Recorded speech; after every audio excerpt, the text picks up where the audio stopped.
ဒီဇိုင်းမိုင်းလည်းမိုက်ပြီးတော့ဘစ်တန်ကြိုက်တဲ့သူတွေကာရာအိုကေဆိုချင်တဲ့သူတွေတွေ့ဆိုရင်တော့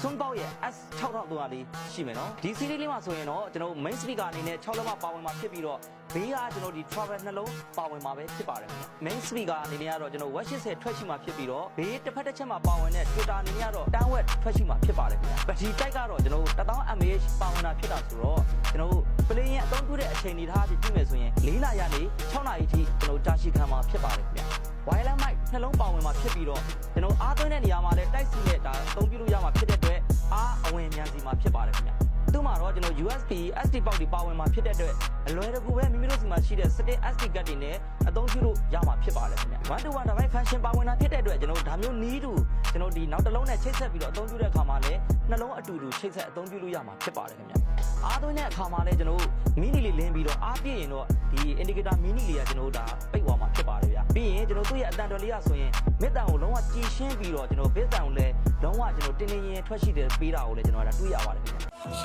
雨为谁飘？小溪为谁流？陪着满后的凄凄。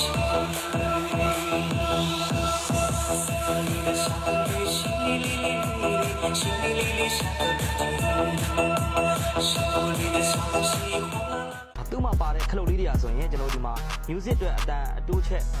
ဘော်ဒူးခလုတ်လေးတွေပါမယ်ပြီးရင်ကျွန်တော်တီးတန့် mic ကိုအတိုးချက်လုပ်ချင်တယ်ဆိုရင်လည်း mic ဘော်ဒူးအတိုးချက်ခလုတ်လေးတွေပါမယ်ပြီးရင်ကျွန်တော် power on off ခလုတ်ပါမယ်ပြီးရင်ရှေ့မှာပါတဲ့ကျွန်တော်ဒီ disco မီးလေးကိုကျွန်တော်အချင်းချောင်းလုပ်ချင်တယ်ဆိုရင်လည်းသူ့ကိုအချင်းချောင်းလုပ်လို့ရမယ်ခလုတ်လေးတစ်ခုပါဝင်မယ်ပြီးရင်ကျွန်တော်ဒီ bluetooth နဲ့ပဲဖြစ်ဖြစ် setting နဲ့ပဲဖြစ်ဖြစ်သုံးတဲ့အခါမှာဒီ play pass လုပ်လို့ရမယ်ခလုတ်လေးတစ်ခုပါမယ်ဒီဘက်ကတော့ကျွန်တော်ဒီလို CD need ပေါ့နောက်တစ်လုံးရှိတယ်ဆိုရင်နှလုံးချိတ်ဆက်ပြီးတော့ကျွန်တော် bluetooth function တစ်ခုတည်းနဲ့အသုံးပြုလို့ရတဲ့ဒီခလုတ်လေးလည်းပါဝင်မှာဖြစ်ပါတယ်ခင်ဗျ။တဲဆောင်ရလွယ်ကူပြီးတော့အတန်ထွက် quality ကောင်းကောင်းကြိုက်တဲ့ကျွန်တော်ရဲ့ customer တွေအတွက်ဆိုရင်တော့